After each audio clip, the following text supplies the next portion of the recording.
I assumed as much. All right. You might see soon why he's not talked about in curriculum, even though he's a very important figure in American history. Yeah, Bro Moment is an intellectual. Very much appreciate Bro Moment's kind of hold over history or knowledge of history. So, all right, folks. So when we talk about propaganda, when we talk about those sort of things, you have, and when it comes to America, you need to know about Edward Bernays, and you're going to see why this is relevant. And I promise you, this actually may be a bit disturbing for some people. I'm not gonna like talk about anything gory or anything, but you'll very quickly see something you may not have known before. When I found out about this, it is one of the reasons I started working on what I was working on in grad school because I became so enraptured with this idea. It was shocking to me. Okay, um, so let's get into it. First of all, I do want to show you all. First of all, can everyone see the screen here with his face on it and such? I'm just making sure that the correct screen is up. It looks like it is. It is. Okay. Um, yeah. Hey. Jay Shadow. If you know psychology and you're a history buff, you will be fascinated to hear about this guy. Okay. He combined both of those. He combined. Well, you'll see. He used psychology. Okay. So, for those who are interested, one of the best books on this subject, I'll put it in the Discord channel, is this one right here. You can see it in my hand. It's called. You notice it's very well worn because it is a book that I am very familiar with. Okay. It's called PR, A Social History of Spin, um, uh, by Stuart Ewan. Great book if you're interested in a historical analysis of this. One of the best books there. Let's talk now, okay? So Edward Bernays, let's talk about this guy here. This guy here on the right, this is Edward Bernays. He is called the father of public relations. And we'll see what that term means, public relations, very soon. He took inspiration from people like Sigmund Freud. Okay, you all know Sigmund Freud, I'm sure you've heard of him.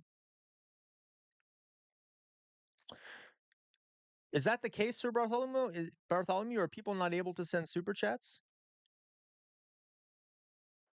Let me know if that's the case.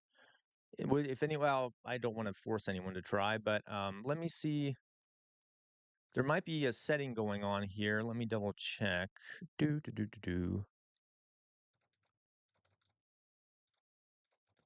Hmm. Give me a moment here.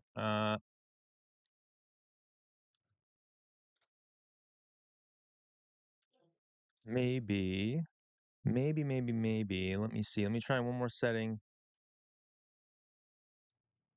Weird. Okay. Monetization. Will we do that? We'll do that. Okay. What about now? How does that? Is it there now?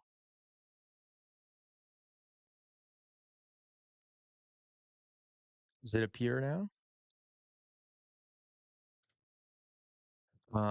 That is strange. God damn it, YouTube. Okay. Can we? Does it? Can we see it now? Let me double check another one of these settings here. Um, Participant mode.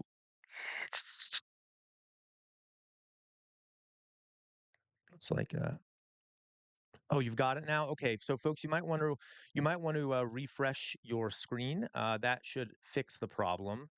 Um, I don't know why that didn't appear. Maybe that I'm not sure what happened. Try refreshing the stream, folks. That might do it. If you want to send a super chat, at least try refreshing the stream. That is a very strange occurrence. I didn't really change many settings when I didn't fix it. There it is. Okay. Oh, good, good. Okay, excellent. All right, folks. Well, again, if you want to send a super chat, please do. If we get 5, I will put on the Jester hat. 10, and I will put on the Jester collar. And then if we get 20, give me liberty or give me. Oh, thank you, guys. Oh, thank you, guys. Here come the super chats. Thank you, folks.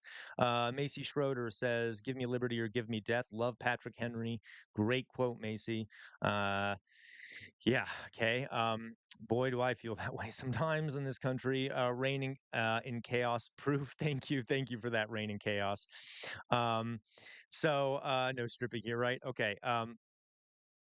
Uh, So yeah, so but if we get to wait, now shut, are you saying no stripping here because I'm not allowed to do it on stream? It would just be my shirt. I'm literally asking because I don't want to get banned or something if I take my shirt off.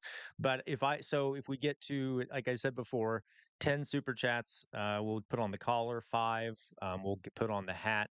And if we get to like 20 or like $200, I would say whichever comes first. I'll literally take off my shirt. I don't care. Okay. Anyway, um, okay, so let's all right. Well, we'll continue. Thank you all for that. Huzzah, Sir Bartholomew. Thank you, Sir Bartholomew. Thank you, Shut, for that. Thank you for the super chat. Very, very good. Okay. Yeah, I know. That's for sure, Jay Shadow. Damn near impossible to get banned on YouTube. Yeah, that's for sure.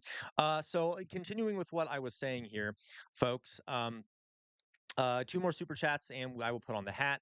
Regardless, so he was considered the father of public relations. He took inspiration from Sigmund Freud. I think they were actually uncles or something, or they were related somehow. Okay, and Laban, who's a French guy who thought a lot about mass psychology, and Walter Lippmann. We'll talk about Walter Lippmann some other time. That Death Died Today is here. Hello, Death Died Today. Big Braden says I was gonna say if Logan Paul can do all his bullshit on YT, you should be fouled. That's accurate. And that's very accurate. Okay.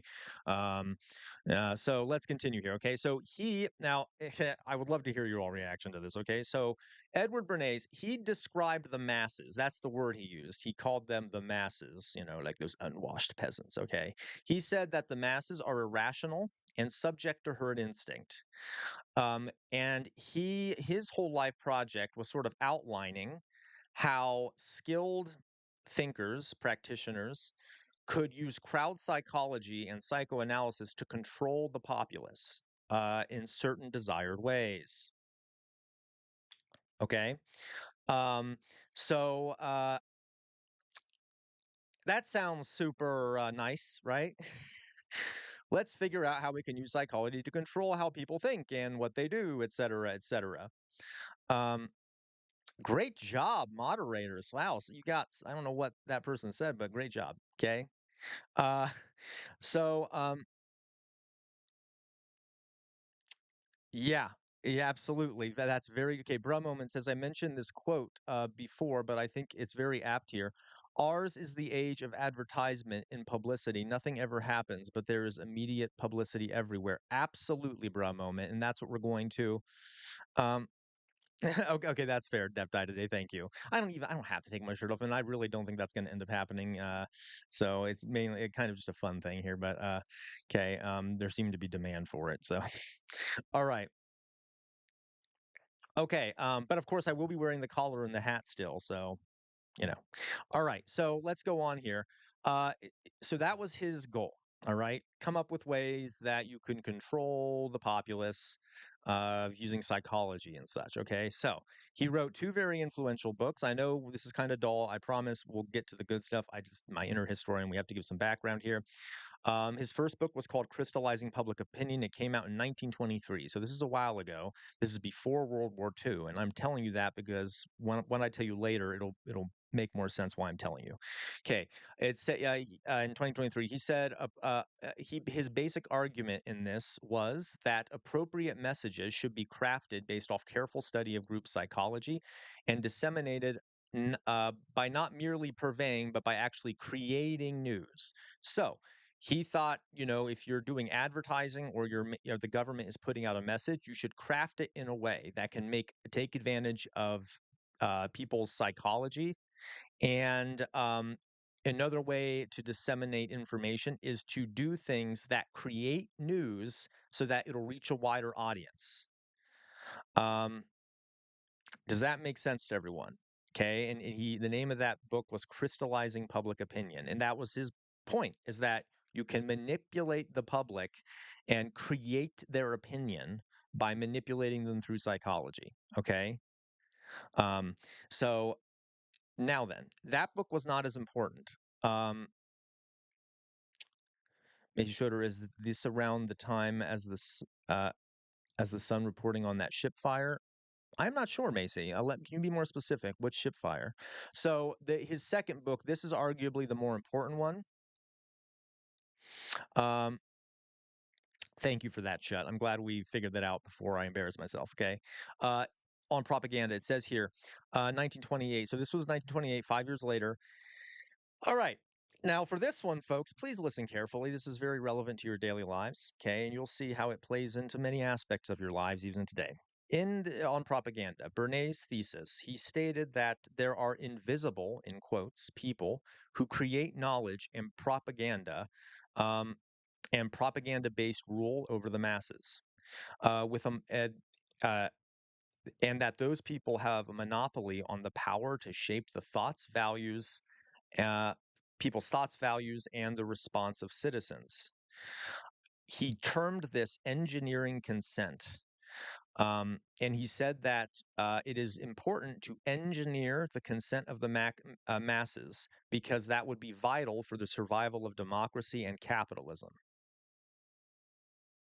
Fox Emblem '01, I've seen you in here before. I couldn't say it better. You're speaking my language. Fox Emblem '01 says, the invisible people being the bourgeoisie. Yes, if we want to use Marxist terms here, the bourgeoisie, yes, the owning class, the business owners, the wealthy, the elites, okay? Those are the quote unquote, by the way, I put it in quotes because those are the words he used in it. I've read his book. Uh, um, Goebbels, oh, absolutely, Matt Guy. Goebbels, yeah, okay, talked in a very similar way. As a matter of fact, Goebbels was a big fan of Bernays, and Bernays respected Goebbels back. Okay, so not to, yeah, yeah, Fox Emblem. Okay, I know in some colleges they do talk about Bernays, but yeah, most people don't know about him. Yeah, Big Braden Goebbels is very scary. Even if you just look at his face, he looks evil. I know that's, judging a book by its cover, but in this case, just look up a picture of Goebbels. You know what? I'll show you guys now. You want to see a picture of Goebbels, the Nazi propaganda minister? Um, just tell you can't tell me he doesn't just look evil. Let me. Okay, here we go. All right.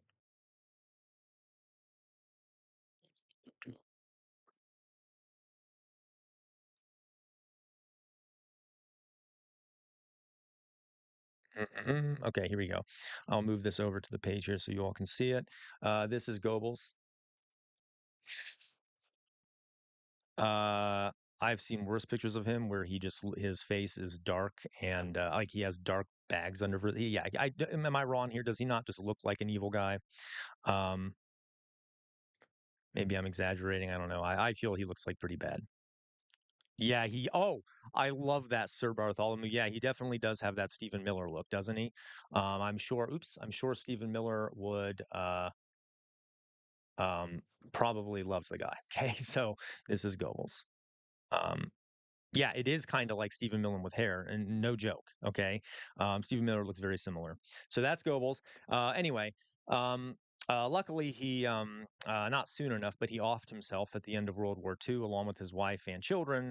They put poison, and he and his wife put poison in the mouths of their children while they were sleeping, because his wife, and his children didn't believe that they should survive if the Fuhrer was dead.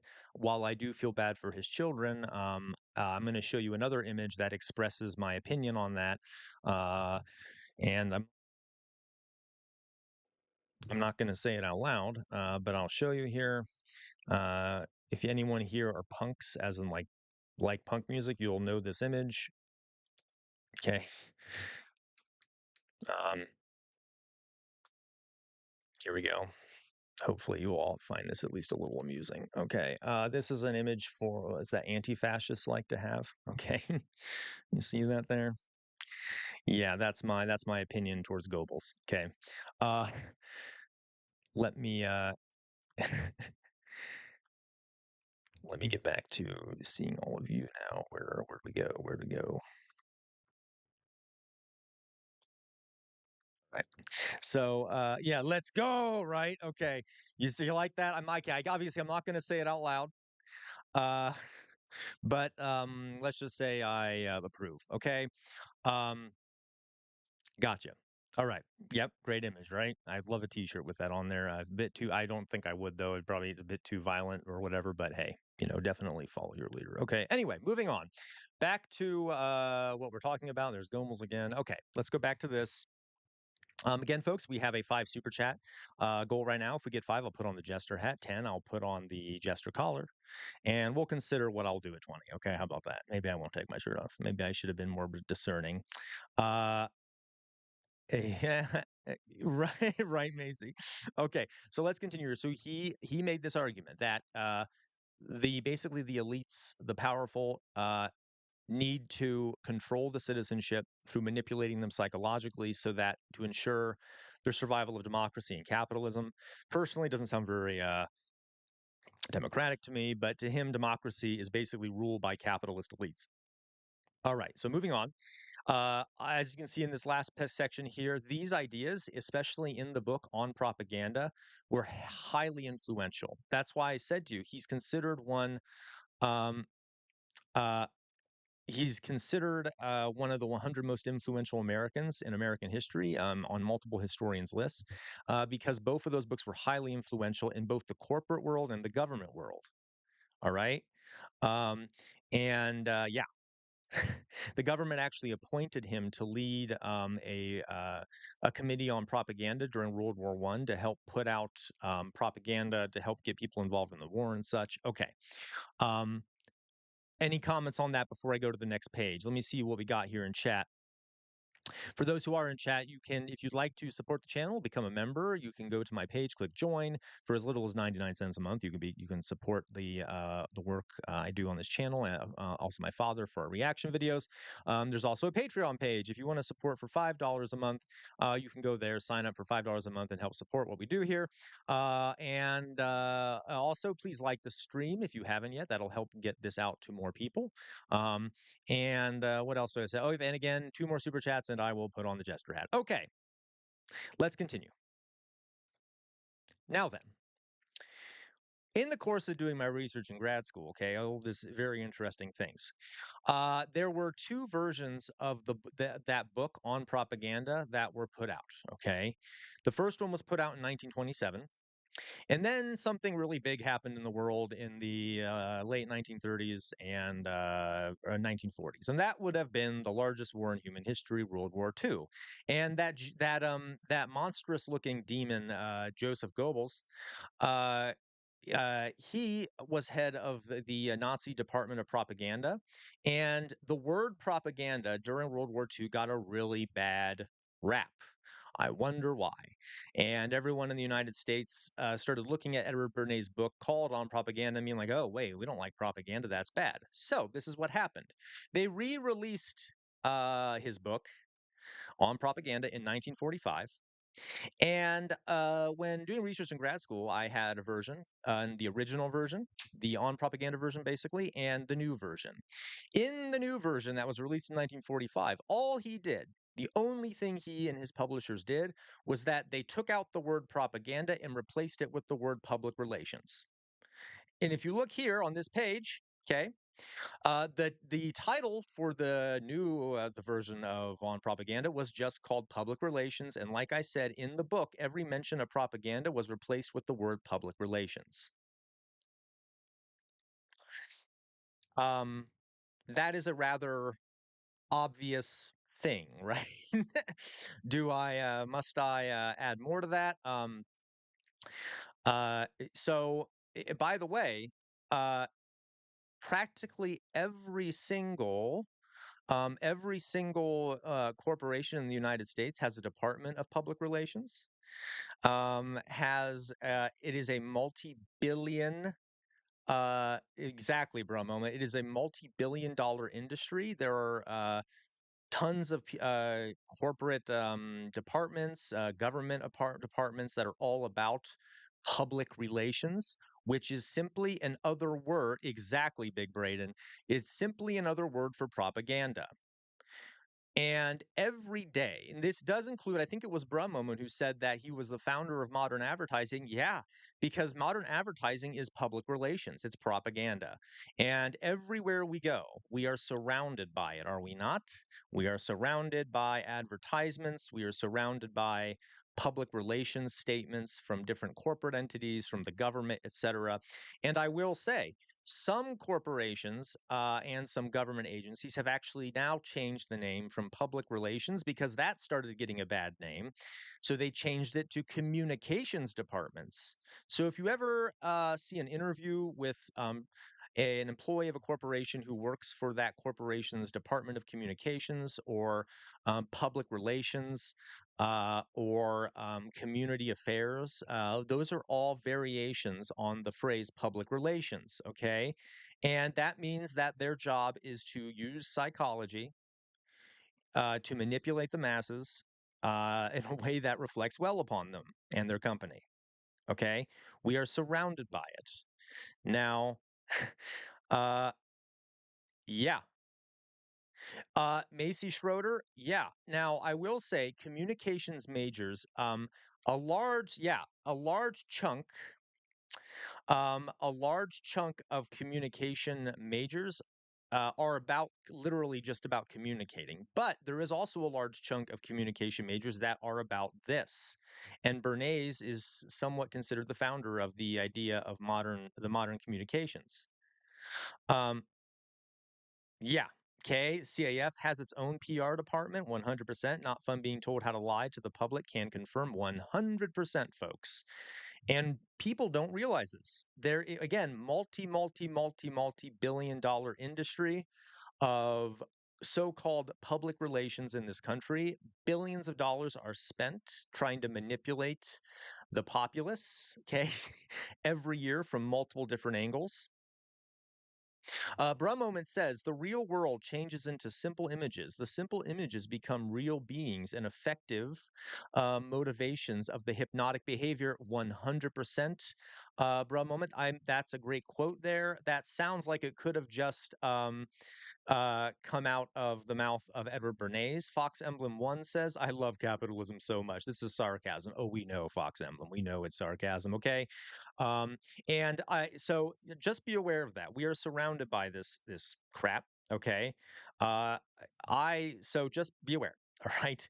Um, uh, I want to see if there was we're going to add more to that. Do want to add a little more to this, so we will continue. London is here. How you doing, London? Glad to see you. Glad to see you. For anyone who just came into chat, I know I've kept repeating this and such. If we get two more super chats, I'll put on the jester hat. That is correct, Big Braden. No one is immune to propaganda, myself included. Like I've said, I'm only human. Uh, yeah, I try really hard, but occasionally I will fall victim to propaganda.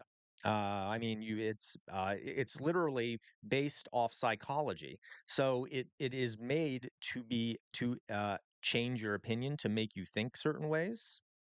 Everyone is susceptible. Yeah, and to cults. Matt Saigai, 100%. Cults are very effective at using propaganda.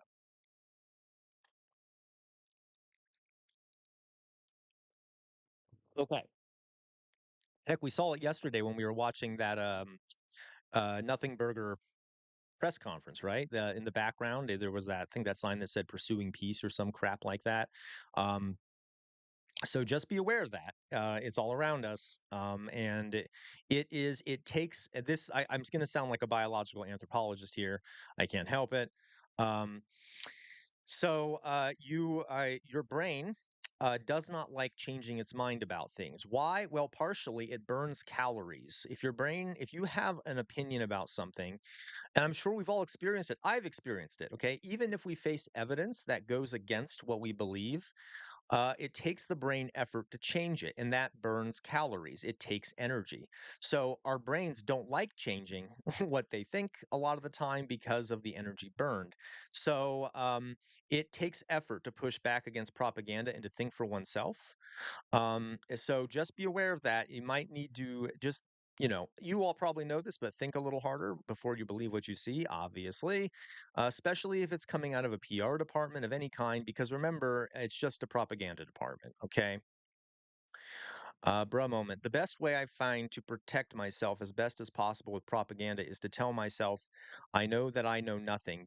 A bit extra. That is a great way of thinking about it, bruh moment. As a matter of fact, there psychologists have studied intelligent people, or at least this is controversial. I'm going to tell you, so don't there's a lot of debate about this, but people who are ranked as super intelligent, they're often the ones that are willing to admit that they don't know things.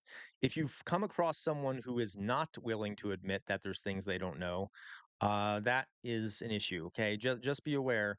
There's a lot we don't know. Okay, and there's a lot that we have blind spots on and things like that. All right. Now, this played out. Now, I'm going to skip a bunch of stuff here. I mean, not skip it. I didn't have it prepared because I'm trying to make a point. There's a lot more I could talk about in regards to this idea of propaganda in the United States. Um, but I will say, it- so well, but I'm going to move forward to one especially interesting instance of this that'll be very relevant to all of you. Okay. Let me open this other next page up. Okay. Uh, Boot do do do. La da da da da. Where did I put this nonsense? Okay, here we go. Okay. Perfect. Okay. So I'm going to show you all something. This is a primary document. So this is the original document. Um, all right, here we go. Let me make sure everyone can see it. Da-da-da-da. How do I make it bigger so everyone can kind of get a good look at this thing? Um, Here we go. Okay. We can kind of see it there. All right, I'll go back to this. So this brings me to something that happened relatively recently in our history that still massively affects us today. Okay. Um, Matt Saigai, I'm super proud of you. Matt Saigai says I overcame religious propaganda and brainwashing. Like I said, Matt Saigai, I used to volunteer for an organization called Recovering from Religion. So, I mean, I that is not easy thing to do. Great job there. Yeah, London. Yeah. Okay. By the way, London, I know not everyone in here, is anyone in here not from America? Um, the Edward Bernays ideas were very popular also in Europe. They kind of spread over there. And they also spread to Japan. They spread to a lot of places. Okay. So it became sort of a global phenomenon. Edward Bernays ideas. Um, So a fox emblem says, "I also overcame it, Matt Sai. Now I am a happily queer guy-ish. Sorry, happily queer guy-ish guy in a relationship with another LGBTQ person." I love to hear that fox emblem. Okay, um, very much love to hear that. I also see other people saying that they have escaped different ideologies and such. Um, yeah. Okay. I mean, by the way, folks, we also see like in the Trump administration tons of examples of this. Obviously, other administrations have done the same thing. Even just changing the names of things, like I mentioned, the idea of the Department of War versus the Department of Defense. Um, the Trump administration, like the big beautiful bill. Those are tiny things, but those are important, right? Because repetition can make people believe something. So every time we talk about the big, beautiful bill, we're repeating that it's big and it's beautiful, right? Even though it was not. So there are lots of things like that. Okay. The next part here, right? So up on your screen, you'll see a document. This document was is called the Crisis of Democracy. It was when was it? When was it? Yeah, no, that's right, 1973. Okay. So let's do a little history here, and I'll explain why this is relevant. So in the 1960s, what happened? Someone tell me in chat what was happening in the 1960s. Yes, I know I'm doing a teacher move. I don't care. I'm going to do it anyway. It's in my blood. Okay. What kind of things were happening in the 1960s? Okay. While anyone wants to write down some of the big changes that happened in the 1960s, I'm going to go through some of these chats. A reminder, everyone, if we get to 5 super chats, I'll put on the jester hat. 10, I will put on the collar. Okay. And yes, and if you are, please like the stream if you have not yet. That'll allow more people to see the stream, and they'll be able to learn about the fact that they're surrounded by propaganda. And if you want to be a member, please go to the page, my page, click join for a little as 99 cents a month. See, now look, I'm using Edward Bernays tactics here. But regardless, 99 cents a month, you can become a member and help support the channel or on Patreon. Okay, let's see what we got here. Um, Big brain getting a scary dude. Okay. Let's go. Okay. Yeah, okay. Fox Emblem 1 says Jay Shadow. Oh, here we go. Jay Shadow said incoming Asmon fans, Asmongold, okay, yeah. Fans saying the tolerant left isn't so tolerant. Yeah, yeah, okay. Yeah, right. I know what you're saying. Okay, and Fox Emblem, Jay Shadow, yeah, we reached the tolerance paradox. I am not tolerant of most people now. Hey, I'm getting there too. I'm getting there too. Okay. I love people. Like I really love. You probably guys can tell. Like I literally studied them in college. Anthropology is the study of humans, but I'm getting kind of frustrated. Let's point it that way. Bruh Moment says more double speak. Hooray! Yes, Orwell would be rolling in his grave. Okay, knowing about Edward Bernays and such. Um, uh, uh, Yep, Big Braden. They do this all the time. Just change the name when it starts to be disliked. Um, Sir Bartholomew, the CAF has its own part. Yep, the Canadian Armed Forces definitely has it. Canada also heavily influenced by the Edward Bernays thinking. Okay, and then we wonder, folks, why there is such a disconnect between what is actually happening in the country and what people think is happening in the country. It's because there is a multi-billion-dollar propaganda industry constantly lying to people about what's happening in the country. Okay. Uh, Okay, let's see what else we got here. The best way, yep. London says propaganda is one of those things where as soon as you catch a piece of it, you start to notice it everywhere. Correct. This is why I got obsessed with it, because after I started learning a lot of these things, I became obsessed. I started seeing it everywhere. Um, yeah. Bro moment. The best way to I find to protect myself as best as possible with propaganda is to tell myself I know that I know. Not, yeah. Well, sorry, I already mentioned that one. Um, a lot of folks overcoming religious brainwashing. Fantastic. Big Braden says, yes, my dad used to be a lot more susceptible to conservative propaganda. And through me just talking to him, I pushed him at least into the center. That's fantastic, Big Braden. Great job there. Um, I know Death Died Today also had a similar experience with religion. Um, let's see what we got here. Um, okay. For a moment, I'm never religious, just surrounded by the rhetoric, and I have to act like I agree when I'm at family reunions. Hurts my soul. You know what, bro moment? Yeah, I've heard that from a lot of folks, and I don't think you're LGBTQ, bro moment. But you can imagine it is very hard, even if you're not gay, to be in that situation. But it gets even more complicated if you're gay. You know, if you're any of the any of the letters, okay, any of the letter soup there to talk about religion around family members. Okay. Big Braden says again, Sir Bartholomew Nice. By that point, my dad was better. Trump in the States pushed him and also uh,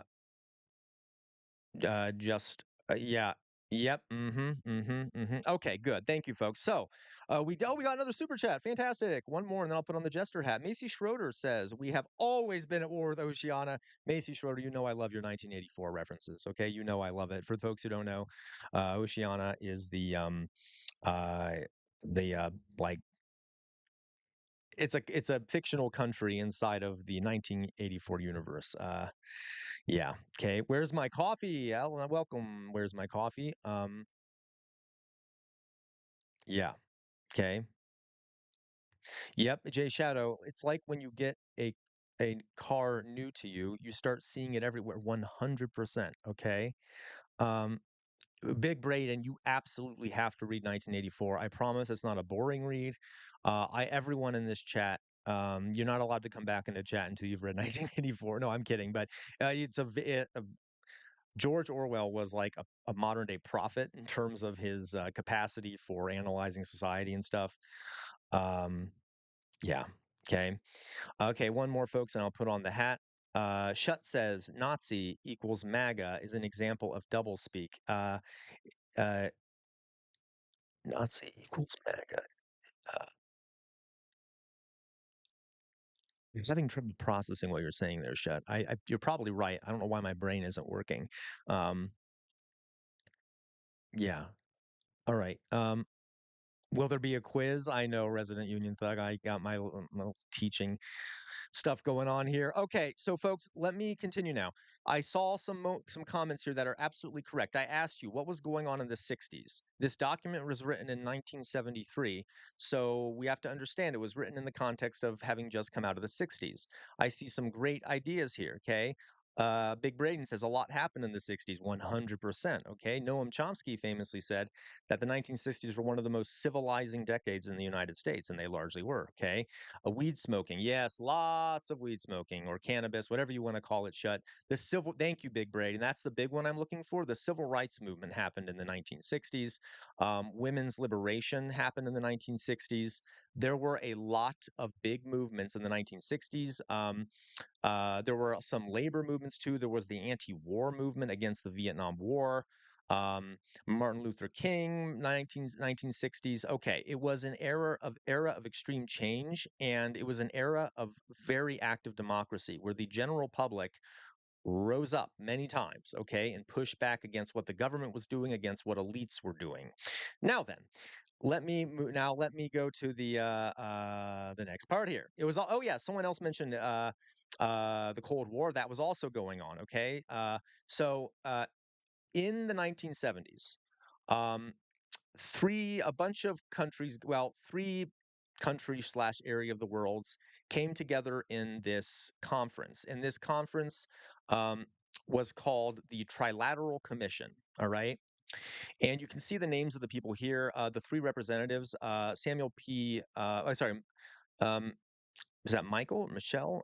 Jay Crozier represented Europe, literally just Europe generally. Samuel P. Huntington represented the United States, and Joji Watanuki represented Japan. And it was the idea of like Western capitalist democracies coming together. And they were looking to discuss uh, what they viewed as a problem with democracy. So allow me to explain what they meant by that. And I think you can all guess where I'm going with this. Okay, I'm going to do a document search here so I can actually find, so you can see I'm not making this crap up. All right. Let's see, how do I page? Okay, I'll do the page search up here. Search, ba-doop-a-doop-a-doo, ba-doop-a-doo, find. Okay, so, uh, okay. Um, so they felt that that governments were being overly pressured by what they called the special interests. And what they meant by that was that too many minority groups, the labor movement, average people were asking too much of their governments. Okay. And that was putting democracy into a state of crisis, putting capitalism into a state of crisis. And by the way, you guys, you can find this online. It is on the public domain. You can just go find it and look it up. Okay. And this is what was their conclusion. I will read it for you exactly so you know, because it might sound conspiratorial until you actually see it. Okay. Their conclusion was that the problem, here it is. Okay. I'll read it to you. This is what they concluded about what had happened in the 60s. Um, okay. Our analysis suggests that applying so he's saying that some people say that the way to fix the system is for more democracy. I would agree with that. But he immediately shoots that down and he says the following. Our analysis suggests that applying that cure at the present time could well be adding fuel to the flames. Instead, some of the problems of governance in the United States, by the way, and Europe and Japan, okay, today stem from an excess of democracy. Okay. What is needed is a greater degree of moderation in society. in democracy. What is he saying, folks? He's saying that these countries need to crack down on democracy and make it less democratic, okay? Because all these interest groups, all these women and all these minorities and all these poor people are putting way too much pressure on the government. So we need to roll back democracy a bit because it's getting out of hand, okay?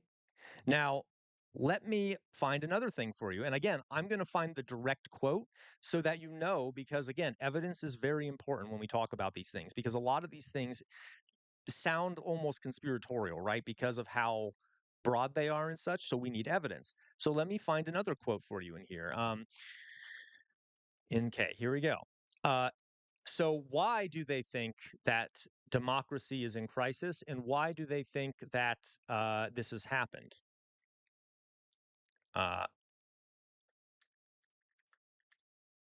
if I can find the exact phrase. All right, here we go. I'll read it to you so you know I'm not just spouting bullshit. Uh, Authority has been challenged not only in government, but by trade unions, in business enterprises, schools and universities, professional associations, churches, and civic groups. In the past, those institutions which have played a major role in the indoctrination of the young, the indoctrination of the young, do you see? Anyway, okay.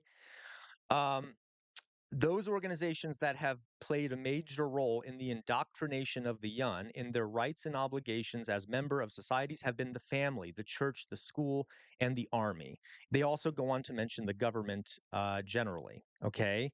Um, and the effectiveness of all these institutions as a means of socialization has declined severely. What is he saying? What are they saying here, folks?